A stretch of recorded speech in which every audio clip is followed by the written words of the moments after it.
Welcome to another edition of the Daily Deuce. I'm Gary Graves from just outside Louisville, Kentucky, and in Maryland, the land of pleasant living, home of the Preakness and the Baltimore Orioles. John Webster, how you doing, John? Hey, doing real good, Gary. Uh, Another big week in sports. We got some Hmm. NBA going on.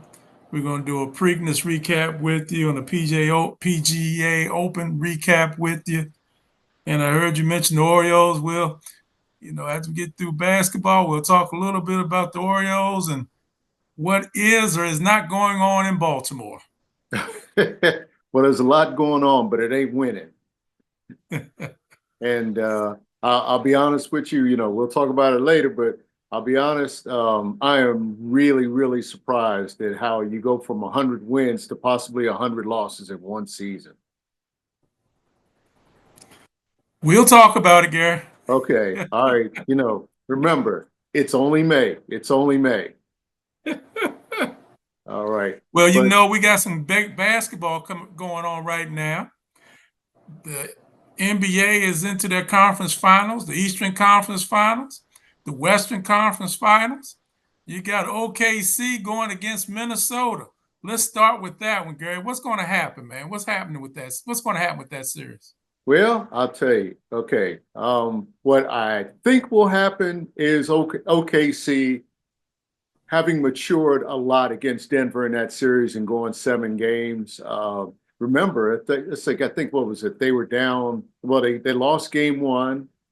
Won game two, then lost game three. It seems like every time they had a gut check in that series, they rose to the challenge. I mean, I I can't remember whether we had it going 7 games or not. But for a young team like OKC to come out of that, they really showed a lot of coming of age, and they could have, really could have fallen to Denver in Game 7 at home, but they came out, threw it at them, kept at them, stayed on the gas, pulled away, made Joker look ordinary. I didn't even get a chance to watch the whole game. I saw some of the replays and then the replay during the night, and I mean they just made Joker look tired and old in a lot of ways, and I think that says something about him. They run up against a team that was in the conference finals last year, Minnesota. Um, Different personnel then, much different now, but it's Ant-Man's team, and I think this is where he gets a chance to show how much he has that team. I mean, how much this is his team, and if he can take them to that next level. They've got a good supporting cast. I mean, between Gobert, I'm trying to think, Julius Randle, guys like that. They traded Carl Towns away, but they got Julius Randle. They've got just really a good solid nucleus. But this is one where Ant-Man, whether he wants to be the face of the NBA or not, is a chance for him to be the face of the NBA. If he wants to be that kind of player who earns that kind of money. Well, going to be an interesting series. I look at the trade Minnesota and the Knicks made. Minnesota traded Julius Randle, and they got back Vinny DiVincenzo and Julius Randle. And I think this is one time where this trade was great for both teams. Yeah. I think Minnesota is one that they're a very good team. They've been playing very good ball since near the end of the season and all through the playoffs. They've knocked out the Lakers. They've knocked out Golden State. Now they're up against the number one seed in the West. I think that has the best record in basketball, Oklahoma City Thunder. Yeah. Minnesota's put together really well. Rudy Gobert, really great rim protector. What's the kid's name? Naj Reed, Nas Reed, Reed, and, yep. and McDaniel. They're a very good team. They play very good defense. Anthony Edwards is somebody special. Uh, you can't look to stop him. You can only hope to contain him. Now, when you look on the other side of the court and you see the Oklahoma City Thunder, they're more than just Shea Gilgis Alexander. You know, you have Chad Holmgren, very good respecter. You have Isaiah Hartenstein. You have Dort and Jalen Williams. Caruso's another one. I think he's the heartbeat of the team. I mean, don't get it mistaken. Shea Gilgis Alexander is the leader, but Caruso brings something special. You know, I like that team. I like them a lot. But I will say this: what I think can hinder Oklahoma City is their propensity to take 3-point shots. I think you and I had this discussion in another series about another team, Gary. Yeah. Yeah. But they take a lot of threes. The big man, Holmgren, is one that likes to shoot threes and likes to bring the ball up court. As I said before, he needs to get down in the paint. The three is not always the answer. The reason I like Gilgis Alexander, very good player, nonstop motor, and an excellent mid-range game. Same Yeah. with Anthony Edwards. Excellent mid-range game. Both of them can hit threes, but their defense and their mid-range game is complete. And I think this series is going to be very interesting. I think it will go 7 games. Yeah. And I think in 7, a slight nod, very slight nod, I will give to Oklahoma City. Okay. So we'll see how that plays out. Oklahoma City has the best defense in the NBA. They play a swarming defense. That defense was in full effect in Game 7 against Denver. When they turned an 11-point deficit into like a 25-point lead at halftime. No, it was a 14-point lead at halftime and a 25-point lead at the end of the third quarter. So Yeah. Yeah. that's tough. They really made adjustments in that game. And they played like a team that had been challenged by their coach at halftime. I mean, as good as a 14-point lead was, to come out and really just, like, not just pull away, but I think just really suck the remaining air out of Denver. I don't want to say he took their heart away, but they just made it the kind of game where it's like, you're going to have to catch us. We're not going to, we're not going to ease up. Yeah, I think they won by, like, what was it, 25 points, maybe something like that. But you know, I think the thing with Oklahoma City to win it, and I like them too, but just by virtue of having home court advantage and because of what you mentioned about defense. But against Minnesota, they have to play a lot more physical because, Gobert, no matter what you say about him, he's a defender. Randall is a grown man in the middle. Mhm. Holmgren, on the other hand, for OKC, can rebound, can reject shots, but he's spindly. He's not the kind of guy that I'd say, yeah, he's going to stand in the middle and just dare you to go by him because I mean, look, he's going to get posterized a few times. He's going to have to take that if they're going to win. He's going to have to shut that down if they're going to win because, as you said, three-pointers are nice. Oh, they're pretty for the highlights and such. But we say all the time, you can rack up a lot of twos and do a lot of damage. And if you've got a mid-range game, if you've got a mid-range shooter, that's what you got to do to get those kind of baskets because everybody these days is geared up on the perimeter to stop somebody, to stop teams from shooting threes, and especially in that conference, with Golden State. So, OKC has to play more physical. There's just no two ways about it.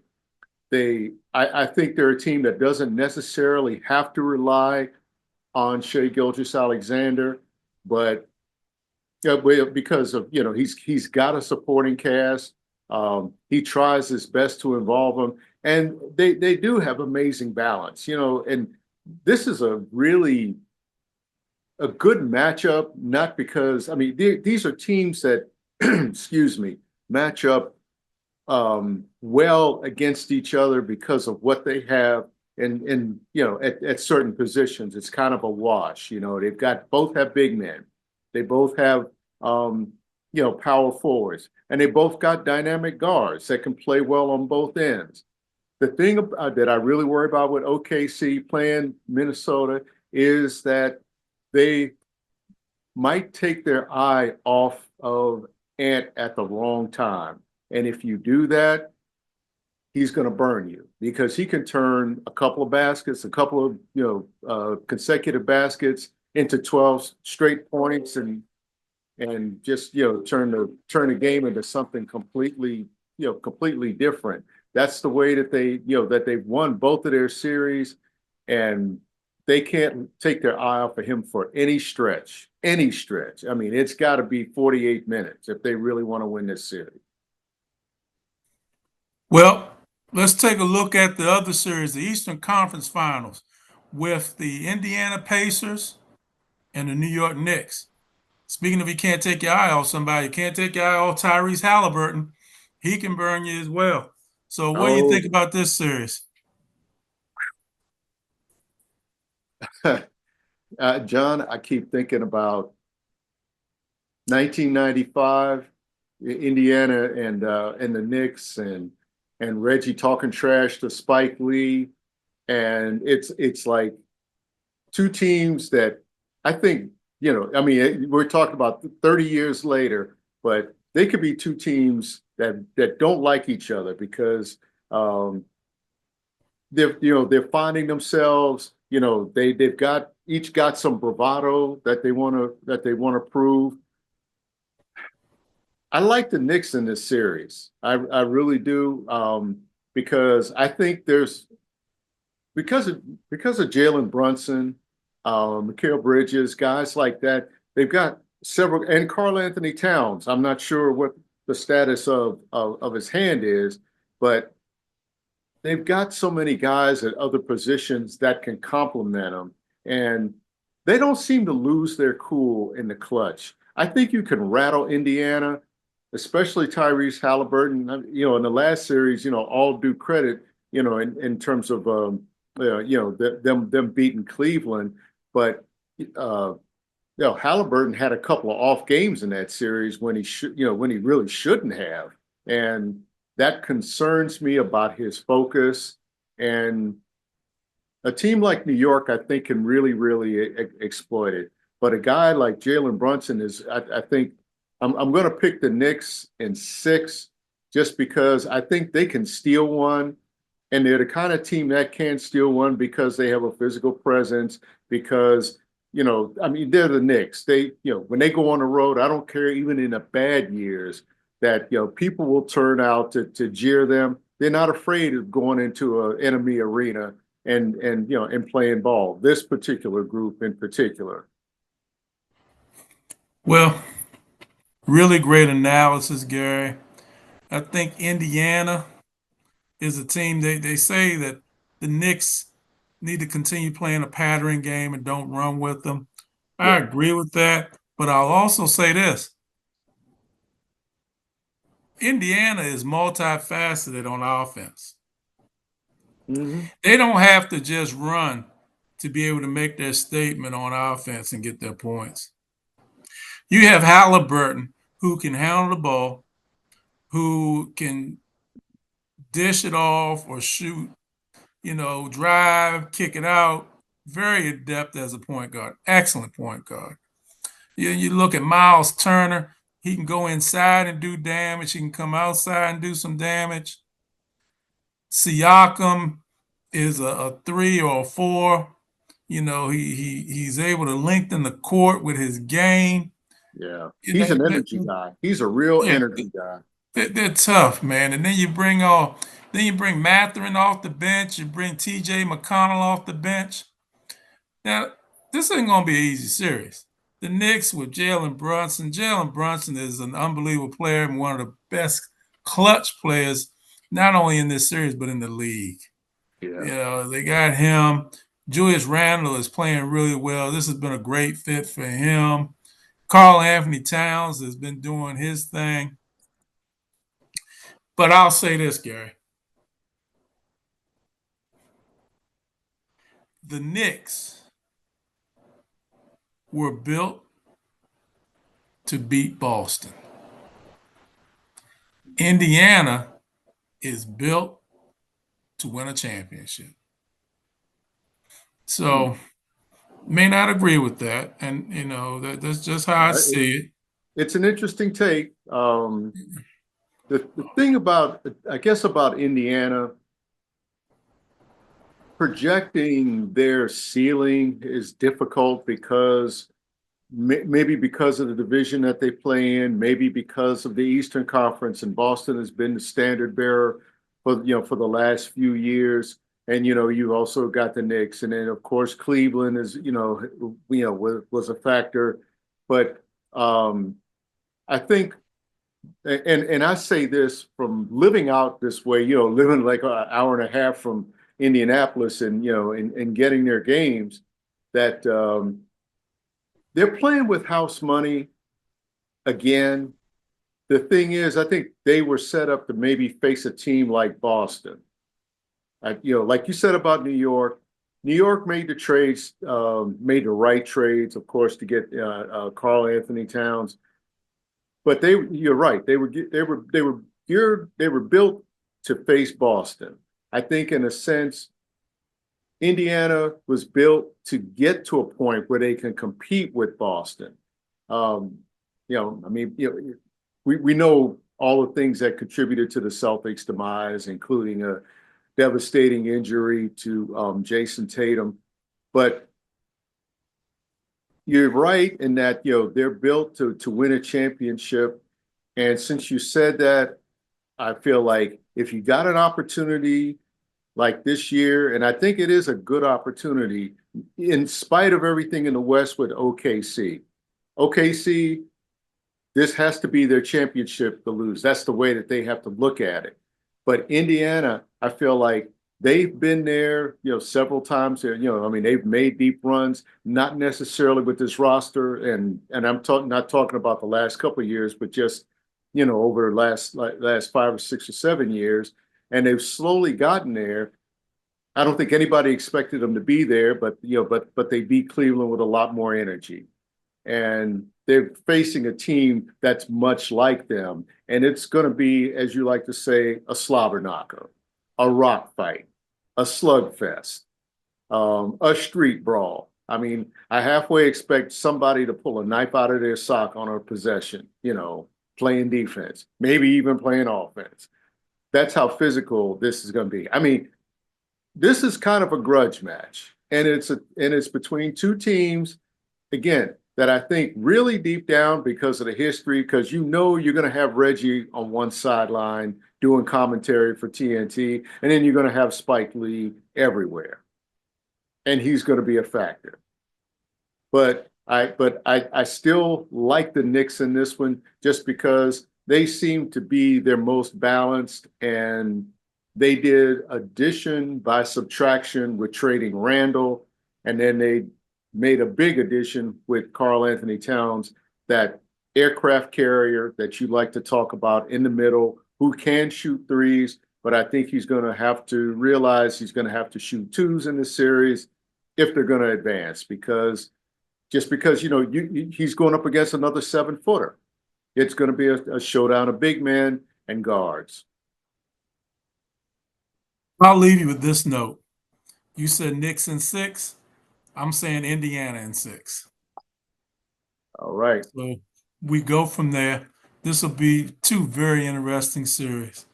Now, talking about interesting, you told me, when this went on this weekend, you wanted to ask me a couple questions about it. Here we go, Gary. The Orioles are 15-31. They're in last place. They're on a 7-game losing streak, the longest they've had since 2021. and they fired their manager, Brandon Hyde. Go ahead and ask me some questions. Okay, we know how they got there with injuries, with pitching. Um, their stars have not been hitting in the clutch, from what I can see. You can verify that for me. But I guess my biggest question is, you know, managers like to say, I can only, bake a cake with the ingredients that I've got. How much blame does the GM get for putting this roster together and knowing as far back as maybe 2 seasons ago that your pitching was substandard and you never really tried to correct that and it's coming to bear this season? Am I on the right track with that? I think you're on the right track about a couple things, Gary. You know what I always say. I never want to see anybody lose their job. That's the first thing I'm always going to say. I mean, Brandon It's Hyde wasn't he manager of the year not too long ago? manager of the year 2 years ago, and they won 101 games. Mm-hmm. And then last year they won 91 and made the wild Okay, that's card. right. Well, that's right. It's 2 years ago they won 100. So I said last year. I'm going to say this. It's a complicated situation. So hear me out. First thing I'll say, Brandon Hyde cannot be manager of the year 2 years ago and all of a sudden falling off a turnip truck 2 years later and can't manage. That's not the case. Do I agree with everything he did? No, but that doesn't make him a bad manager.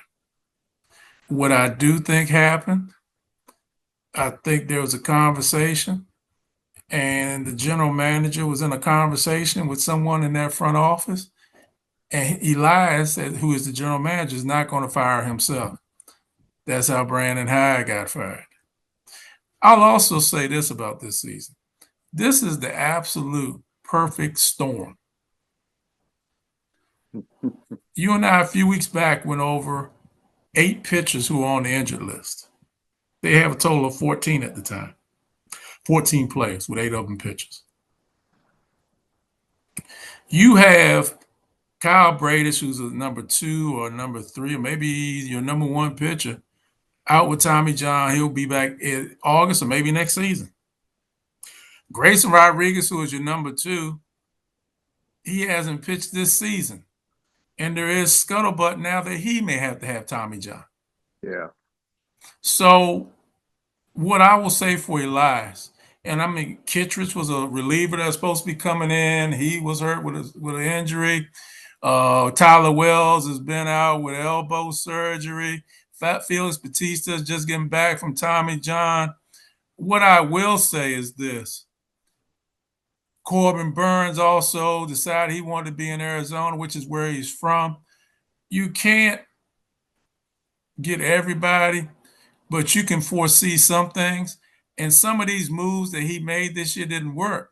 But I can't sit and just totally condemn Mike Elias either, because there are moves that he's made in the past that did work. You have Cionel Perez. You have Yanier Cano. You have Felix Batista. These moves work. You look at Jackson Holiday right now. You look at Gunnar Henderson. Those moves work. Jordan Westberg, that worked. Bringing in Ramon Urias, that move worked. What he has right now is a perfect storm where everything and anything that could go wrong has gone wrong. Case in point, they played Milwaukee last night. They're losing 4-1. Cedric Mullins hits a 3-run homer, ties it up 4-4. They go down 5-4. Cano comes in, and what happens? He gets the first 2 out. The next one he walks. He steals a base, and then he hits a single right beneath Gunnar Henderson's glove, right beneath it. Orioles come up in the 9th inning. Mullins walks. The next guy up is Dylan Crease. They don't send Mullins on the first pitch, and then on the second pitch, Dylan Crease tries to bunt, and he fouls out to the catcher on a bunt. Can you tell me what other world that would happen in? Fundamentals. You're not getting your bunts down. And again, for me, If I got Jackson Holiday, Gunnar Henderson, and Cedric Mullins, and Jorge Mateo when he gets in the game and gets on base, they got the green light anytime they want. To me, they're Lou Brock and Ricky Henderson. Steal any base you want. And I just think right now it's unfortunate. I think it's a conundrum that the Orioles have. I don't know what direction they're going to go in. It's really bad. It's almost like you're just getting ready for next season. But never show what we'll do, Gary. I'll tell you some things that I would do if I had the chance to make some moves with the Orioles. But right now, they're still my team. Love them to death. But this is just rough. Yeah. I'm gonna ask one more question. What do they have in the minors pitching wise that they can bring up now and just shore things up just to try really just to try to get through this month or to try to get through June? Because at 15 and 31, you can forget about the division. The thing that they have to avoid is a 90, 100 loss season. I still feel like it's early enough, even with especially with all the injuries, that you're going to get guys back healthy, not counting the Tommy John candidates. But I still feel like there's a chance for them to, get out of the cellar at least. Is that a realistic thought at this point? But there's really not a lot right down there that I know of pitching wise. They're going to have to make a trade. And since you brought it up, I'll just say this. If it's me at the trade deadline, I don't want to do it, but I'm looking at trading Ryan Mountcastle for some pitching. And I'm going to bring up Sammy Basayo, who is a catcher but can. And I'm also going to bring up Kobe Mayo, put him at first base and see what he can do. I'm going to bring up Sammy Basayo because I want to see what he can do at catcher. Because also, in order to get something, you got to give something up. Yeah. Don't punch me through the phone. I mean, through the screen. Nobody, please punch me through the screen. Next thing I'm going to say, I would trade Adley Rutschman. I think Adley Rutschman is very good, but I think he needs a new environment. I think he is really. I think he's really. It's really tough on him here. And I think it's going to get hard, and the fans get hard on him. And you trade him because you can get a pitcher. You need a pitching. And there's not a lot in the minor leagues. To get what you need, a frontline pitcher, you got to give something up. And I'm not giving you, let me say again, not, N-O-T with capital S. I'm not giving you Gunnar Henderson. I'm not giving you Jackson Holiday. I'm not giving you Jordan Westburg. And I really don't want to give you Cedric Mullins. If I'm the GM, I'm signing Cedric Mullins to a long-term contract because I want him to be there to be part of the Orioles forever. I'm also going to go to Scott Boras and try to beg him as much as I possibly can, with everything I can say, to work out a deal right now with Gunnar Henderson so he doesn't get a chance to go on the market. I don't know what I'm going to say, Gary, but I got to say something. So that's just me, Gary. John, you basically described any scenario with Scott Boras in terms of keeping star players in quote unquote small markets, because let's see, Washington wanted to keep Juan Soto. Wanted to keep Juan Soto, but you knew daggone well Scott Boras was going to be like, okay, show me the money, and no matter how much money they showed him, it was going to be enough. I mean, what is he playing for the Mets? What is it? $750 million for what? How many years? Did they say 15 or 50? I can't remember, but it's a big contract. And that's the problem. Scott Boras is going to be the kingmaker or team breaker, depending on how you look at it, with whether you can keep his players on a roster if you're a smaller or mid-market team, or you can trade for them and become a contender, like say the Mets are. Now, with the pitching situation, and maybe this is the biggest question, because I mean, we know how they got here, but what do you think is out there that they can do to maybe get maybe one or two starters, with this rotation to maybe shift things around, just to try to get something out of any bright spot out of what these guys have now? because that is the most important thing. We know they can hit the ball, even though they haven't exactly hit in clutch situations. But it's the pitching that digs that hole for them that they got to climb out of. Yeah, and you may not be able to totally address the pitching until next season because at the All-Star break or the trading deadline, there's not going to be a lot of pitchers. You're not going to find Corbin Burns at the trading deadline. You're not going to find Chris Snell at the trading deadline who's injured. You know, the Orioles. That's why I say you hindsight's 2020. Maybe you could have got Nathan Eovaldi. Maybe you could have got Max Scherzer. But again, that's 2020. Now this thing with Charlie Morton. Charlie Morton has become old very, very quickly. So of course now with Charlie Morton, he looks instead of what he was his famous nickname has always been through his career, Ground Chuck, because he's always made people hit ground balls. Now they're calling him Air Chuck because all the balls are flying out the stadium. So you know, like I said, this is a perfect storm, Gary. If it could have gone wrong, it did. I Yeah. mean, think about this. They bring Kyle Gibson up. They bring Kyle Gibson up. The first game, we're doing a show, and I'm sitting here telling you, here's another home run. There's another home run. And then they play the Washington Nationals on Saturday. Scott throws 47 pitches in the first inning and still only gets 2 outs. The first 6 batters got on base. He Yeah, was that losing I, six I nothing. remember seeing updates on that one. That was really bad. That was after they fired Hyde. Yeah, and it's just then you bring out Zach Eflin, and the rumors are he wants to go back to Florida. Hey, I get it. Mhm. He comes in Sunday, and then they're losing 7-0 after the second inning. It's if it can go wrong right now with the Orioles, it goes wrong. But remember, I said this, Gary. In order to get something, you got to give something up. Very true. Very true. So, All right, John. Let's wrap this up. First, I'll take this one. We're going to talk about two things. One, the Preakness, the second jewel of the Triple Crown.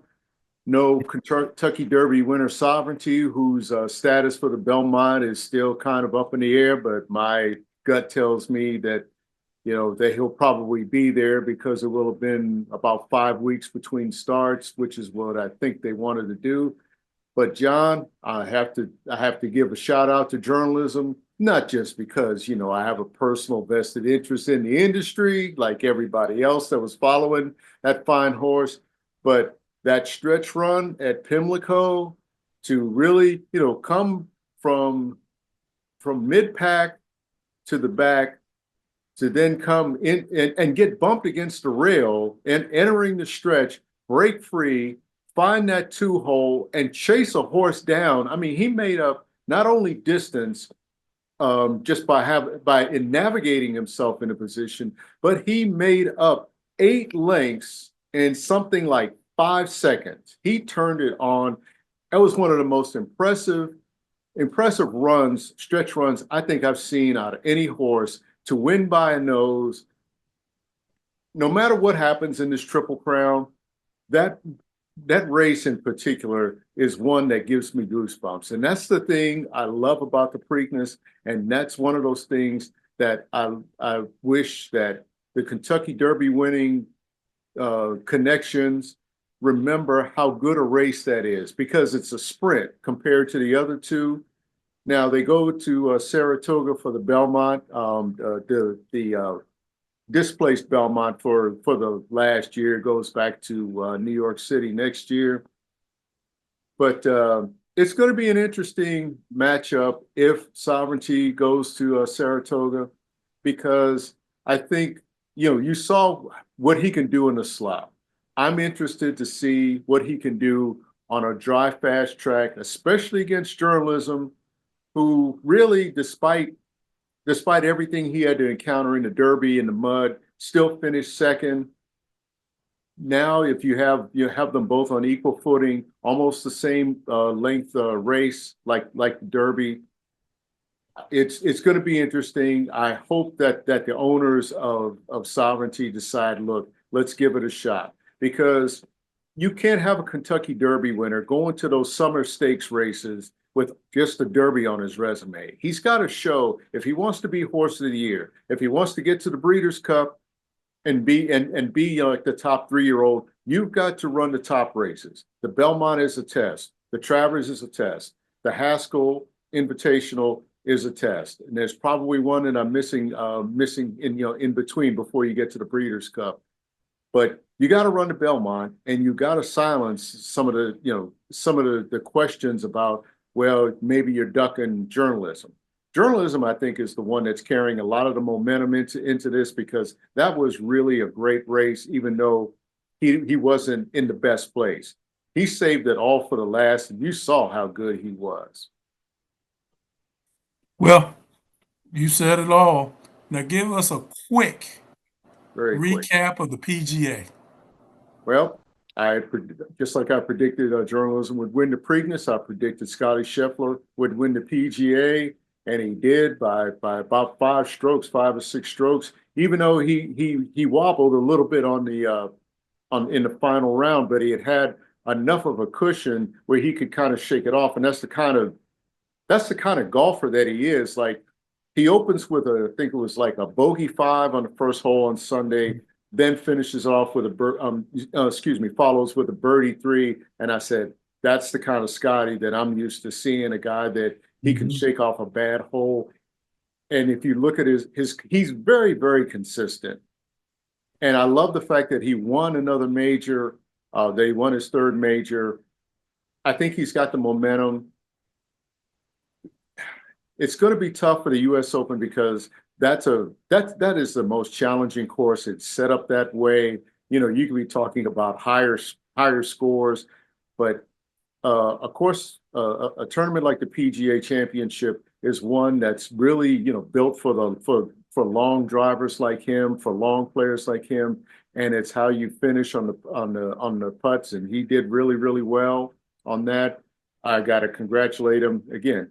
Best golfer in the world right now, consistent, nice guy, and one that I think can be very, very, he can have a very dominant year. I know that Rory McIlroy won the Masters, and it was good to see him come back like that. So, going to the U.S. Open, it's going to be interesting to see how guys like him, Bryson DeChambeau, Scotty Scheffler, what kind of really, like, how can they shorten up their games a little bit for a course that really says, you can go for it if you want, but you might pay a price. Great job, Gary. Take us home. All right, let's see. What do we got? We didn't get to the NHL Final Four, where, Carolina knocked out our Caps last week. Good season by the Caps, but Carolina was just a beast of a team that just took it to them, and they're a very aggressive team facing the Florida Panthers. That's going to be worth watching. Let's see, what else do we have? I think the French Open starts this weekend. That's worth watching. And auto racing. I forgot, we've got the Indy 500, which will begin with a lot of drama with the Team Penske cars starting at the rear because of a massive cheating scandal for altering a part.